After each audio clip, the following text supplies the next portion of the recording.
한때 대통령의 딸이었는데 또 영부인 역할까지 한 지금도 살아 있어요.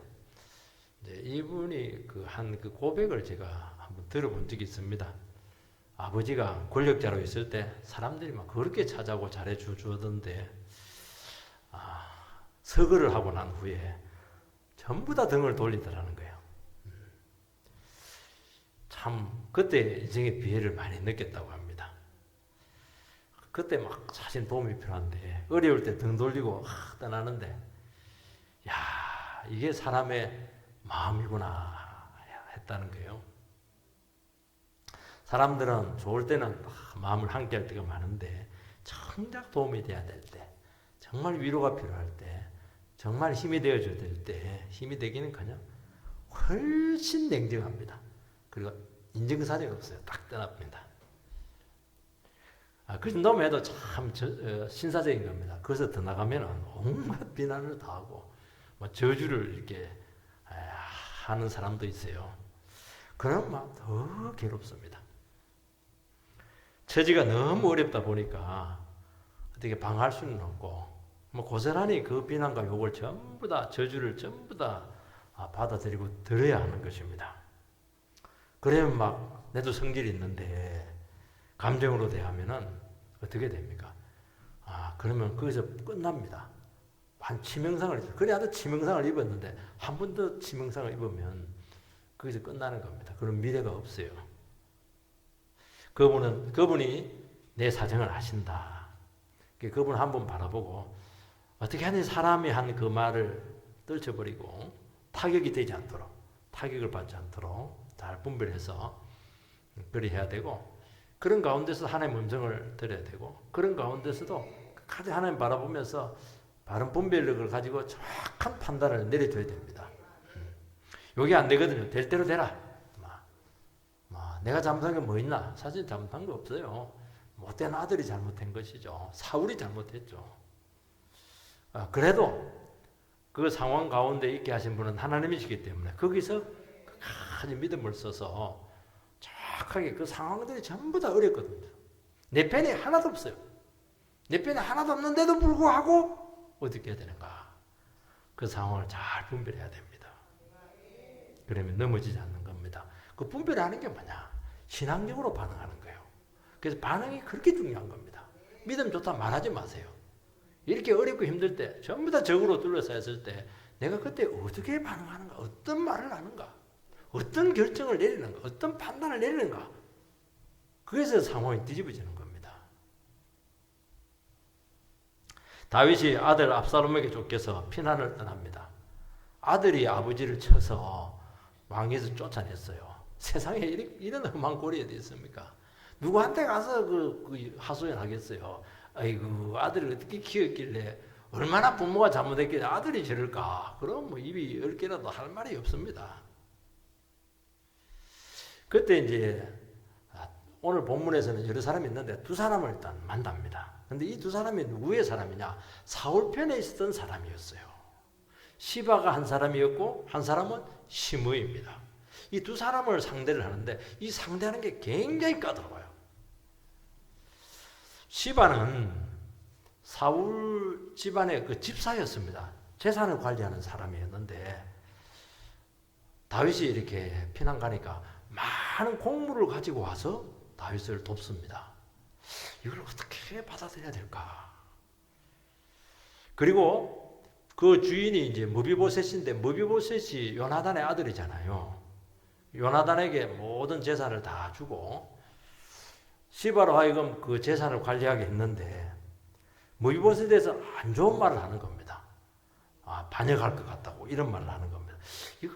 그 한 사람 말 듣고 어떻게 해야 될까? 이 판단을 내리긴 내려야 되는데 굉장히 곤란한 거예요. 정보가 차단되기 때문에.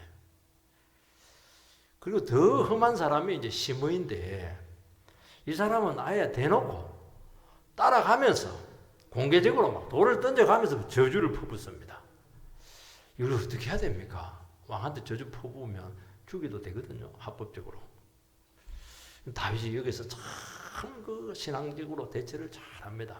우리는 이 문제를 바라보면서 다윗이 너무 소극적이다. 다윗이 너무 또 많은 결정을 내렸다 그렇게 하는데 이 급한 상황에서 결정 안 내리면 어떻게 해요? 결정을 내려야 되거든요.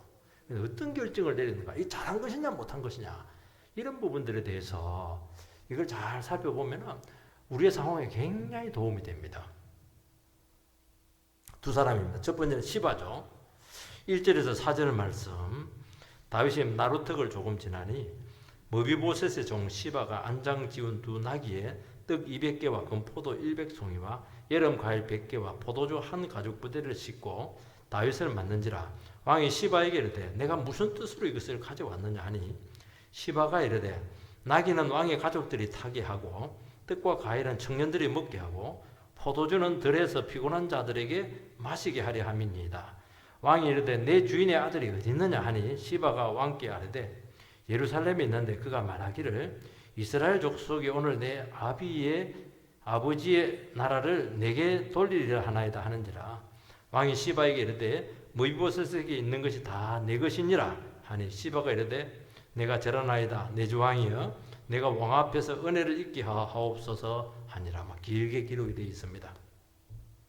다윗이 이제 예루살렘을 떠나서 이제 마루턱을 지나갑니다. 우리나라처럼 동구박처럼 마루턱을 딱 지나면 이제 안 보여요. 안 보입니다. 근데 시바가 딱 거기서 기다리고 있는 거예요. 그래서 많은 곡물을 가지고 이렇게 바칩니다. 고갯길이죠. 다윗이 봐도 이건 너무 많아요. 너무 많은 양입니다.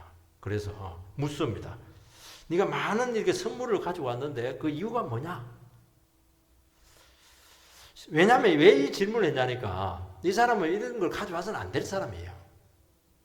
왜냐하면 사울 집안 사람이고 머비보셋의 재산을 관할하는 책임자고 요 재물도 자기 것일 수 없, 자기 것이냐는 거예요. 원래 정상이라면 압살롬 편에 가담해서 다윗의 전복을 기대할 수 있는 사람으로 간주하기 쉽습니다. 왜냐하면 그 사람 원래 사울 사람이었어요. 다윗은 이럴 때는 어떻게 하냐? 애둘러서 안 묻습니다. 애둘러서 뭐 그렇게 안 하고 바로 묻습니다. 급할 때는 바로 물어버려야 돼요. 그래야 오해가 없습니다. 요구하거나 기대하지 않았는데 왜 조금 가져왔냐는 거예요. 무슨 뜻으로 가져왔느냐? 꿈꾸기 속에 뭐냐? 저희가 뭐냐? 이야기하라는 거예요. 이야기합니까? 얘기 안 합니다. 시바가 이야기 안 해요. 솔직하게 털어놓지 않습니다. 그러면서 뭐라고 얘기를 하냐니까 그냥 이야기를 해요.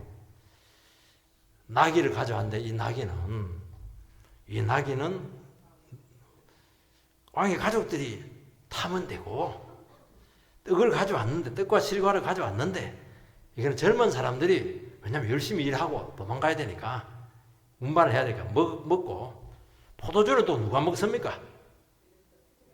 피곤한 사람들 회복제잖아요. 아주 피곤한 사람들은 한 번씩 홀짝홀짝 하는 것 같아요. 시골에 보면은 막걸리가 굉장히 중요합니다. 굉장히 피곤하거든요. 막걸리 한 잔 탁 마시면 막 머리가 쭉 삐서면서 막 피로가 막 속에서 찌리리리 올라와요. 목사님 왜 이렇게 잘하냐? 어릴 때 먹어봤어요. 우리 어릴 때 그 주전자 홀짝홀짝 마시잖아요, 그거.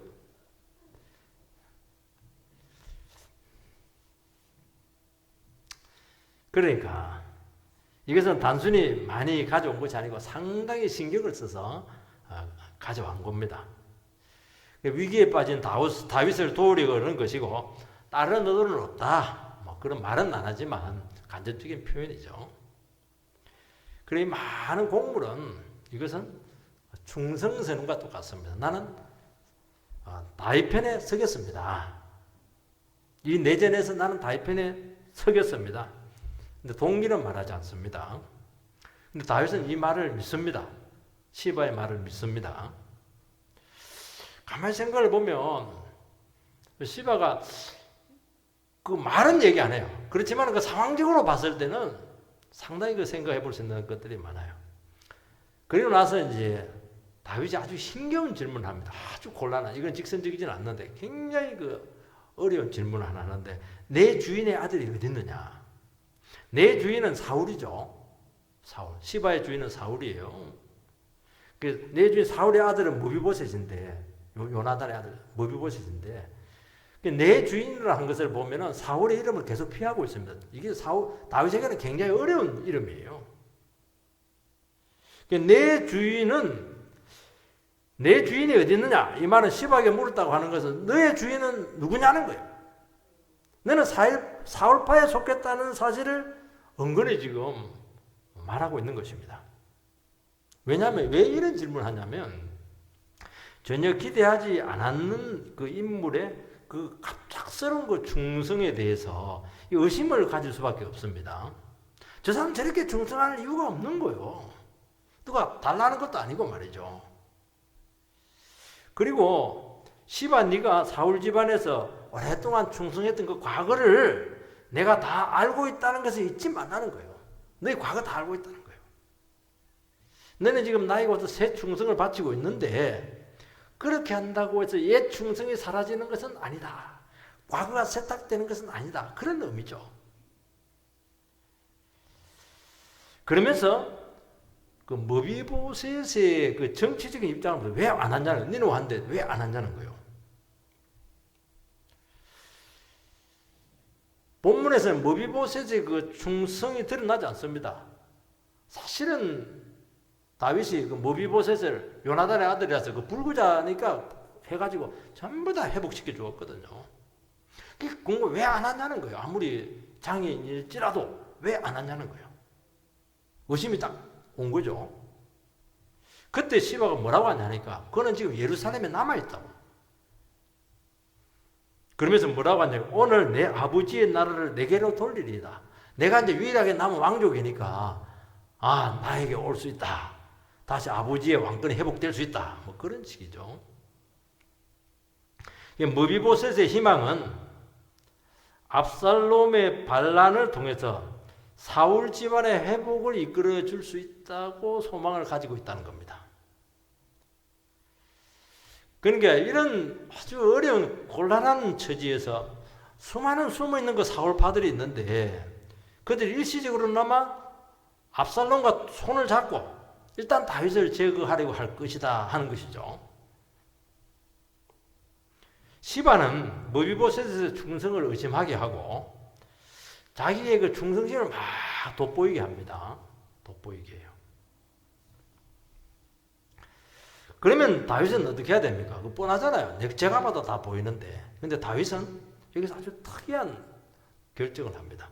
시바의 말을 그대로 믿고 조사를 하지 않고 왕권을 발휘해서 자기 주인 머비보셋에게 준 그 사울의 토지를 다시 그 시바에게 되돌려 버립니다.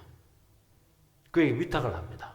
여기에 대해서 대부분의 학자들은 다윗이 너무 성급한 판단을 내렸다. 어째 한쪽 말을 믿고 그렇게 중요한 판단을 냈냐는 거예요. 그 사울파에 속한 그 땅을 그렇게 해버리면 안 되지 않나 하는 것이죠. 그래서 옛 사울 가문의 지주의 특권을 박탈을 합니다. 그리고 머비보셋은 반역자다. 선포는 안 하는데 굉장한 그런 의심과 심정을 가지고 있다는 것을 적극적으로 표현을 합니다. 여러분, 이 본문을 기록한 이유가 무엇이죠? 우리는 그것을 살펴야 됩니다. 시바가 정말 충성자인가? 아니면 시바는 정말 정치에 뛰어난 사람인가? 딱 보니까 머비보셋은 장인이고 왕이 될 감도 아니고, 그래서 또 압살롬도 보니까 왕감은 아니다. 결국에는 다윗이 돌아온다. 그걸 판단 내려서 미리 선점을 한 것이냐. 그것도 몰라요. 그걸 생각을 할 수도 있다는 거예요. 그래서 아첨에서 기회주의적으로 지난번에 막 머비보셋을 쓰면 자기가 재산 다 관리하면 자기 것처럼 할 수가 있었는데 이번 기회에 그냥 주인의 재산을 싹 내가 차지할 수가 있겠다. 뭐 그렇게 생각할 수도 있죠. 그러면서 시바의 말만 듣고 즉시 재산을 그 자리에서 다 준 것이 이게 바른 것인가? 이런 질문을 던지는 것입니다. 실제로 그래요. 난세에 전쟁이라든지 재난 때 그 불행을 이용해서 극단적인 이익을 추구하는 사람이 굉장히 많아요. 바람과 함께 사라지다에 보면은 그 버터 레틀런가? 아주 잘생긴 그 클라크 케이블 있잖아요. 아주 그 친구가 뭐냐니까 남북 전쟁이 팍 일어났는데 북쪽에 가가지고도 무역을 해서 떼돈을 벌고 남쪽에서도 떼돈을 벌고 아주 그렇게 아주 약속 빠른 그 인물이에요. 근데 비비안니를 굉장히 좋아하잖아요. 근데 그 걔는 행복하지 않아요. 행복하지 않아요. 그 극단적인 이익을 추구하면 남북이 지금 막 싸우고 있는데 자기는 양쪽으로 가면서 뭐 떼돈을 벌고 있는 거예요, 지금. 이런 인물들은 끝까지 진정성에 대해서 의문을 가지게 합니다, 사람들에게. 여러분, 위급 시에 누군가의 도움을 찾아와서 누군가의 도움을 주고 안 좋은 소식을 전할 때 있습니다. 그 다른 사람의 막 험담을 한다든지 안 좋은 말을 할 때 우리는 그 말을 어떻게 받아들여야 될 것인가 하는 질문이죠. 이제 루머가 너무 난무해요. 정보가 수많은 정보들이 들어오고 있는데 어떤 것을 믿어야 될 것이며 어느 정도 받아들여야 하는가 하는 것은 굉장히 어려운 문제입니다. 왜냐하면 위급 상황은 정보가 많이 차단되어 있거든요. 그런데도 험담을 많이 하고 있는데 이걸 전부 다 모함이라고 해서 부정할 수 있는 것도 바른 자세는 아니라는 거예요. 아니땐 굴뚝에 연기 날리 없다고 하잖아요. 그런데 문제는 소문이나 정보를 확인할 방법은 없어요. 그 어려운 순간에 많은 공부를 가지고 온 그 시바가 무이봇에 대해서 정보를 주고 있는데 그 정보를 부정할 수가 있겠는가? 쉽지 않죠. 현실에서. 다윗이 어떻게 했는가 하는 문제입니다. 다윗은 일단 시바의 말을 믿습니다. 무이봇에서는 현장에 없습니다. 그리고 시바가 어려울 때 찾아와가지고 큰 도움을 준 것에 대해서는 굉장히 고맙게 여기고 받습니다. 왜냐하면 그렇게 자기 자신이 지금 취약한데 지금 완전히 제기하기는 사실 불가능하거든요. 그런데 자기를 지지하고 나온 것에 대해서는 상당히 호의적입니다. 그렇지만은 상대의 말을 듣기 전에 판단하고 결정을 내린 것은 이것은 성급하지 않았는가 하는 문제죠. 구약에서 그래서 항상 두 정의를 세운 이유가 한쪽 말만 듣지 말라는 거예요. 다윗이 결국에는 이제 복귀를 합니다. 할 때 누가 다윗을 제일 먼저 맞으러 왔느냐? 무이보셋이 그를 맞으러 옵니다. 맞았는데 수염도 막 갖고 막 세수도 안 하고 머리도 막 이래가지고 뭐라고 하냐니까 같이 가고 싶었는데 저 시바가 나를 속이고 먼저 가서 참소를 했습니다. 그 얘기하는 거예요. 그러니까 얼마나 두 사람 사이에 갈등이 있었던가를 알 수가 있어요. 그때 다윗은 또 무이보셋의 말을 또 들어요. 그 시바에게 준 그 재산의 반을 딱 잘라가지고 다시 그 무이보셋에게 줍니다. 반은 시바가 가지고 우리 같으면 또 시바 걸 다 빼앗아 줄 텐데 그래 안 해요. 그러니까 다윗은 두 사람의 말을 100% 믿은 것은 아니고 시바가 말했을 때는 100% 믿었으니까 다 줬죠. 뭐. 그래서 무이보셋 말 듣고 반을 딱 잘라버렸어요. 반만 믿는다는 거예요. 반은 안 믿겠다는 거예요. 둘 다. 참, 여러분 이게요 굉장히 심각한 문제입니다. 이거 현실적으로 굉장히 위급합니다. 정보가 불분명합니다. 우리는 다윗의 판단과 결정을 결코 비난할 수 없습니다.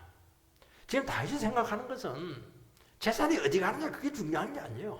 지금 하나님 나라를 다시 빼앗을 수 있느냐 회복할 수 있느냐 그 문제예요. 지금 다윗은 사울 편에 동조하려고 하는 압살롬 편에 동조하려고 하는 잠재적인 변절자에게 시바를 통해서 아주 분명한 경고장을 지금 날리고 있는 거예요. 불의의 편에 서게 되면은 다 잃어버릴 각오하라는 거예요. 토지 수용의 위험을 감수해라. 얼마든지 빼앗아서 난 돌릴 수 있다. 아무리 사올 거라고 해서 막 그냥 옛날에 요나단과의 그 언약도 있고 그거 아무 상관없다는 거예요. 지금 하나님 나라가 뺏기고 있는데 그게 무슨 상관이에요? 그거 아무 상관없다는 거예요. 지금 분명한 입장을 취하지 않으면 얼마든지 빼앗아서 거짓 만들 수 있다. 과감하게 그냥 돌리겠다는 거예요. 지금 시바가 중요한 게 아니에요. 지금 시바가 중요한 게 아니고 지금 하나님 나라가 중요해요. 지금. 그래서 사울 토지의 회복을 취소함으로써 경종을 울리고 있습니다. 너희들 잘 판단해야 돼. 이럴 때 나는 지금 지하께서 가지만은 하나님이 누구 편에 있는가 잘 생각해야 돼. 어디가 진리 편인가 잘 생각해야 돼. 그래서 막 과감하게 판단을 내린 거예요. 이게 맞아요. 지금 애매한 상황 가운데 있을 때 계산하지 말라는 거예요. 과연 하나님께서 누구의 손을 들어줄 것인지. 그거 잘 판단 못하면 집안 망할걸? 재산 다 뺏겨. 몰살 당할 수 있어. 반역자의 집안 될 수 있어. 얼마나 심각한 경고를 주고 있는 거예요, 지금. 하나님 나라를 세우는 데 있어서 그 전에 어떤 관계들, 서로 했던 약속들, 조건들, 그거 신경 안 쓰겠다는 거예요, 그거. 얼마든지 뒤바뀔 수 있다. 결단해라 하는 것입니다. 그러니까 다윗은 쫓겨가면서도요, 생각은 하나님밖에 없어요.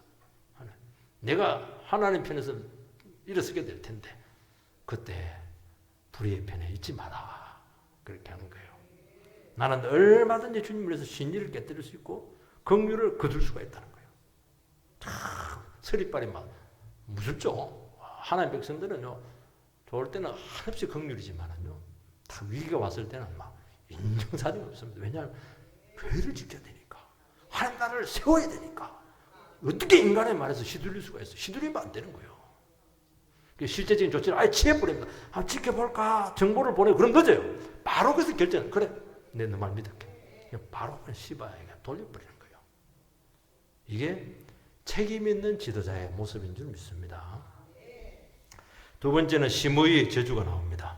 5절에서 8절. 다윗 왕이 바후림에 이름에 거기서 사울의 친족 한 사람이 나오니 게라의 아들이요 이름은 시므이라. 그가 나오면서 계속하여 저주하고 또 다윗과 다윗 왕의 모든 신하들을 향하여 돌을 던지니 그때 모든 백성과 용사들은 다 왕의 좌우에 있었더라. 시므이가 저주하는 가운데 이와 같이 말하니라. 피를 흘린 자여 사악한 자여 가거라 가거라. 사울의 족속의 모든 피를 여호와께서 내게로 돌리셨도다. 그를 이어서 내가 왕이 되었으나 여호와께서 나라를 내 아들 압살롬의 손에 넘기셨도다.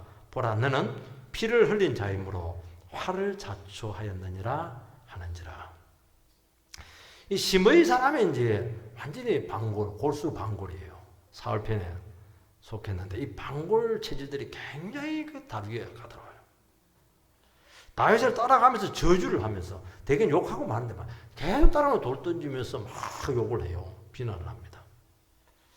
돌을 던진다는 것은 이스라엘 사회에서 그것은 간음죄에 해당한 사람들, 반역죄, 신성모독죄에 한 사람 투석형으로 사형을 시키는 것이거든요.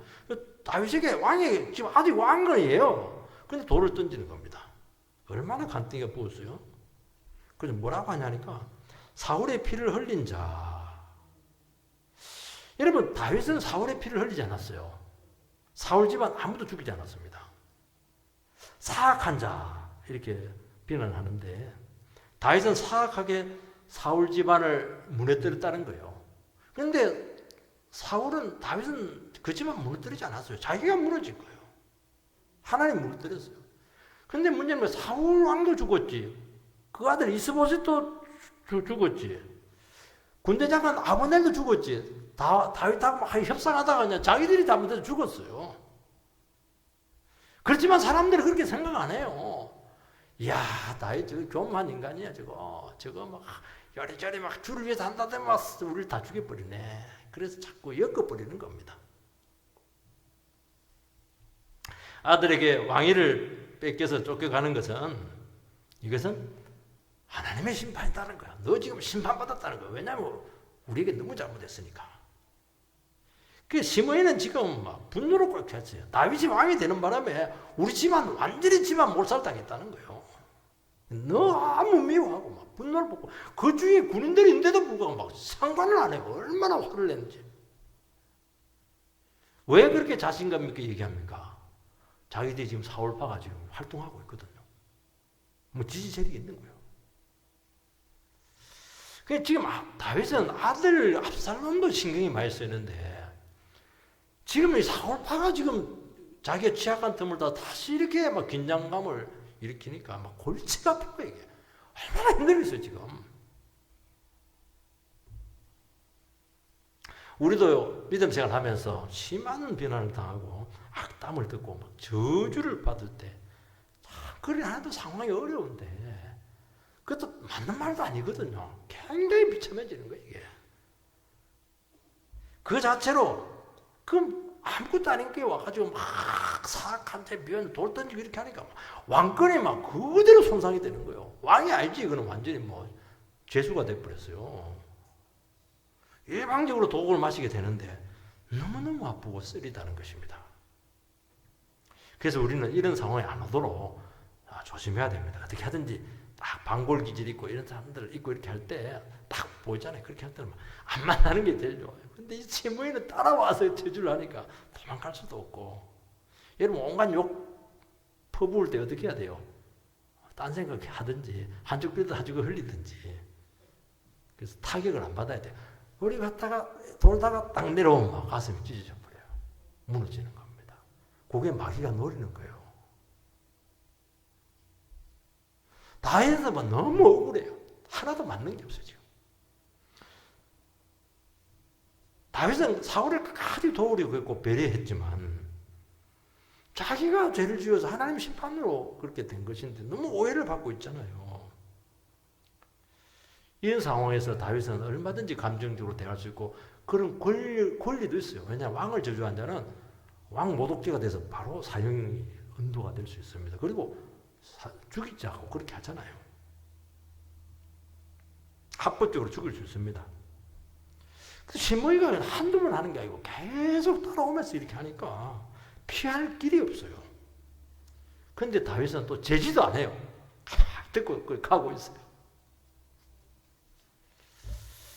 이 악담과 저주는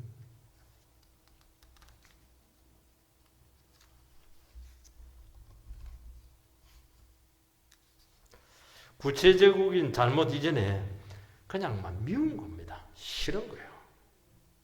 그래서 혐의만 가지고 그동안 쌓아둔 감정을 다 취약해졌을 때 막 쏟아놓습니다. 그래서 여러분들께서 내가 상태가 안 좋고 침체되고 상황이 어려워졌을 때 그때 기도 많이 해야 됩니다. 어디서 누가 나타나가지고 욕을 퍼부을지 몰라요. 왜 욕을 퍼붓습니까? 왜 비난을 해요? 자기도 잘 모르고 하는 거예요. 교만하면 위험합니다. 되게 교만한 사람이 그렇게 하거든요. 마귀에게 충동당해서 그렇습니다. 그래서 여러분들께서 교만하지 않아야 돼요. 온갖 의심과 오해를 당합니다. 이럴 때 어떻게 해야 됩니까? 저 사람 지금 충동질 당하고 있구나. 나를 몰라도 너무 모르네. 그 설명한다고 이해가 됩니까? 들을 마음이 하나도 없는데. 그래서 절대로 분석하고 생각하고 이러면 딱 걸려드는 거예요. 병이 나는 겁니다. 근거가 없으면 힘들지만 딱 무시하고 넘어가는 거예요. 그건 네 사정이고 나는 아니라는 거예요. 하나님 앞에 선포하고 넘어가야 돼요. 그래서 다치지 않도록 불똥에 튀어서 태움 받지 않도록 그렇게 여러분들을 반드시 지켜야 됩니다. 이거는 굉장히 중요한 문제예요. 다윗이 어떻게 대처를 합니까? 9절 10절 스루야의 아들 아비새가 왕께 여짜오되 이 죽은 개가 어찌 내 주 왕을 저주하리까 청하건대 내가 건너가서 그의 머리를 베게 하소서 하니 왕이 이르되 스루야의 아들들아 내가 너희와 무슨 상관이 있느냐 그가 저주하는 것은 여호와께서 그에게 저주하라 하심이니 내가 어찌 그리하였느냐 할 자가 누구겠느냐 하고 딱 두 가지로 대처를 합니다. 이거 잘 기억해야 돼요. 첫 번째는 뭐냐 골치 아픈 충성파가 있습니다. 아비새죠. 군대 장관인데 이 사람이 막 참지를 못해요. 별것 아닌 게 와가지고 막 왕을 저주하니까 그래서 죽이자는 거예요. 말만 하라는 거예요. 깨끗이 끝내주겠다는 거예요. 하지 마라. 분노를 다 가라앉힙니다. 다윗은 사울파를 자극을 해서 압살롬과 연합하게 할 필요가 없다는 겁니다. 생각이 크잖아요. 벌써 많은 것을 보고 있잖아요. 다윗은 시므이의 저주를 개인적으로 보지 않고 하나님 나라 전체적인 시각에서 지금 바라보고 있습니다. 그래서 반대파를 끌어안으면 좋지만은 끌어안지는 않더라도 자극할 필요는 없다는 거예요. 여러분, 결국에는 여러분들이 인생에서 성공하고 실패하는 것은 여러분을 지지하는 사람이 아니에요. 여러분 발목을 잡고 늘어지는 사람, 반대하는 사람들이 어떻게 여러분들이 상대해야 되는가 하는 것이 여러분의 인생을 결정하는 거예요.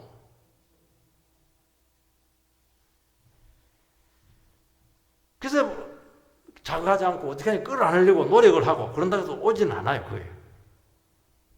이런 사람들은 적극적으로 도와주지는 않지만은 나중에 내 인생의 결정적인 순간에 적극적인 결정적인 반대도 하지 않아요. 근데 이게 안 되면 물고 늘어지면 끝까지 지고 가서 나를 망하게 합니다. 그거. 저는 만델라 대통령의 그 정치 원리에 대해서 정말 감동보다도 참 생각해 볼 것이 있다는 생각을 합니다. 만델라 대통령 남아공이잖아요. 이 사람이 뭐라고 하냐니까 반대자를 미워하지 말고 배척하지 말고 잘해주라는 거예요. 왜냐하면 미워하고 배척하고 복수하면은 결정적인 순간에 발목을 잡고 무너지게 한다는 거예요. 방해만 하지 않아도 굉장히 도움이 된다는 겁니다. 그리고 끌어안을 수는 최대한 끌어안으라는 거예요.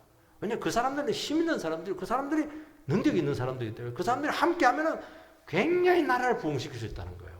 얼마나 통이 커요, 생각이. 나에게 잘해주면 못해요. 그게 뭐가 그렇게 중요해요. 하나님 나라를 세워야지. 두 번째는 시므이의 저주를 신앙적으로 받아들이고 해석을 합니다. 시므이가 저렇게 저주를 하는 것은 하나님이 시켜서 했다는 거예요. 그 말이 무슨 말입니까? 하나님이 그 자기 백성들 욕하도록 막 못된 놈 시킵니까? 자기는 그렇게 그 해석을 했다는 거예요. 여러분, 저주를 하고 욕을 하고 비난할 때 전혀 근거 없이 하지 않습니다. 그거는 데미지가 되질 않아요. 비슷한데 아니에요. 딱히 그렇다고 할 수는 없지만 그럴 수 있는 소지가 많았고 또 그렇게 할 뻔했고 심지어 하기도 했어요. 전부 다 그런 문제예요. 물론 다윗은 사울의 집안의 피를 흘리지 않았지만은 우리아의 무지한 피를 흘렸잖아요. 더 나쁘지 그거는. 우리가 욕을 먹고 비난받을 때 가만히 듣고 보면 그 근거가 전혀 없는 것이 아닙니다. 우리는 하나님이 기뻐하지 않는 고집도 있고 의심도 얼마나 많이 하고 엉뚱한 짓도 얼마나 많이 했어요.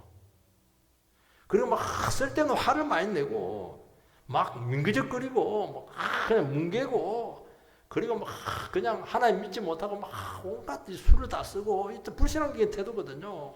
이거 다 한 거예요. 누가 알고 있습니까? 하나님도 알고 있어요. 그래서 누구를 보내 시므이 보내가지고 막 전부 다 그 공격을 합니다. 그거. 뭔가 내가 교만했고 잘난 체 했습니다. 그때는 막 신났는데 그 전부 다 화살이 돼서 나에게 돌아와요. 그건 왜냐하면 나에게 약한 부분이거든요. 그걸 나를 늘 시험 들게 하는 넘어지는 부분이거든요. 하나님께서 한번 된통 홍역을 치르기 위해서 딱 떨어져 나게 하는 겁니다. 그럼 정신이 바짝 들어요. 하나님께서 이번에 얼마나 욕을 들어먹게 했던지 막 도망도 못 가게 하는 거 딱 대놓고 막 그냥 코너에 몰아다 놓고 막 온갖 족과 비나고 돌까지 맞아가면서 이렇게 막 하나님께서 괴롭혀 주니까 다윗은 그 욕을 들어먹으면서 그 속에 주님의 음성을 듣습니다. 시므이의 말을 듣는 게 아니고 주님의 음성을 들어요. 욕 들어먹으면서 주님의 음성을 듣는 겁니다. 자기 자신을 돌아보고 성숙의 기회로 삼습니다. 그리고 가해자에 대해서는 어떻게 합니까? 하나님의 자비에 맡기는 거예요. 끝까지 손대지 않아요. 시므이에 대해서. 그들이 저주한 그대로 하나님께서 반드시 갚으십니다. 그 죄 지은 거 어디 가요? 자기 죄 지은 거 회개하지 않으면 자기가 다 감당해야 되는데요. 그래서 시므이의 저주에 대해서 아무 말을 안 해요. 왜 말을 안 합니까? 다윗도 할 말이 많을 텐데 여러분 욕을 들어먹고 막 저주를 받고 비난을 들으면 정신이 없어가지고 생각이 안 나. 할 말이 생각이 안 나. 입에 뭐 들들들 떨려가지고. 집에 가면 막 생각이 나요. 그때부터 화가 나.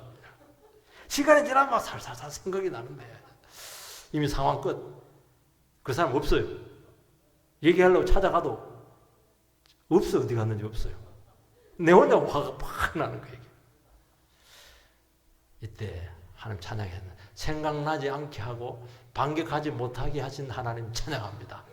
우리는 막 그때 막 한 분 막 그냥 공격하면 3배로 갚아주고 막 코를 납작하게 주고 싶은데 큰일 납니다. 그렇게 하면 생각이 안 나는 게 좋고 당하는 게 나아요.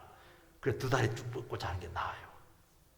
생각나게 하지 않게 하시는 하나님, 말 못하게 들들들 떨리게 하시는, 말하면 막 자꾸 더듬거려. 또 혀도 자르기도 하고. 근데 또 생각나는 게 있어요. 자꾸 믿음의 은혜가 생각이 나요. 순종의 언어, 신뢰의 언어, 축복의 언어, 은혜스러운 말이 자꾸 생각이 나요. 저놈을 죽여야 되게 되는데 막 축복한다 이래버리는 거예요. 그럼 누가 그렇게 한 겁니까? 하나님이 한 것이에요. 하나님 우리를 그렇게 지켜주세요. 지금 발람이 그냥 이스라엘 백성들을 막 저주하라고 하니까 막 하나님께서 그 줄을 틀어가지고 막 이스라엘 백성들을 축복을 하잖아요. 하나님은 뭐 우리 뜻대로 안 합니다. 여러분, 우리를 그렇게 지켜주는 거예요. 12절 말씀, 혹시 여호와께서 나의 원통함을 감찰하시리니 오늘 그 저주 때문에 여호와께서 선으로 내게 갚아주시리라 하고, 다윗은 자기가 깊은 마음을 표현합니다. 원수 갚음을 하나님께 맡깁니다. 비난과 욕에 대해서 정의감으로 반응하면 여러분 분명히 말합니다. 큰 낭비를 당합니다. 그래도 힘든데, 그래도 지금 간단한데 왜 그걸 싸워요? 그 지역적인 문제를 가지고 왜 싸워요? 그거 지금 적은 지금 압살롬인데. 그래서 잘잘못을 따지는 게 아닙니다. 상대가 대화도 되지 않는데 화만 돋궈요. 그럼 빨리 지나가게 하는 게 제일 좋아요. 그래서 사탄의 역사는 빨리 지나갈수록 좋아요. 사탄의 역사거든요, 이건요. 다 듣고 있으니까 기대기만 쭉 빠지는 것이 얼마나 속상하고 원통해요. 하나님께서 뭐라고 합니까? 나의 원통함을 감찰하시리니 깊이 이해를 하신다는 겁니다. 그래서 그 당시는 힘들어도 조금 지나면 하나님께서 억울함을 다 풀어주시고 오해를 해결해 주시고 그런 비난을 듣고 저주를 받으면서 그게 나의 인생에 굉장히 약이 되는 것을 알 수가 있어요. 약으로 쓰세요. 어차피 욕 들어먹는 거 도구로 쓰면 죽잖아요. 약으로 쓰면 그게 도리어 인생에 굉장히 도움이 된다니까요. 반드시 선으로 갚으십니다. 같이 싸우면 똑같은 사람 돼요. 똑같은 사람 되지 마시고요. 우리가 주님 앞에서 이 2가지 반응을 잘 해가지고 이거 되면은요, 여러분들 절대 넘어지잖아요. 인생 성공합니다. 그래서 꼭 성공하시기를 주의 이름으로 축복합니다.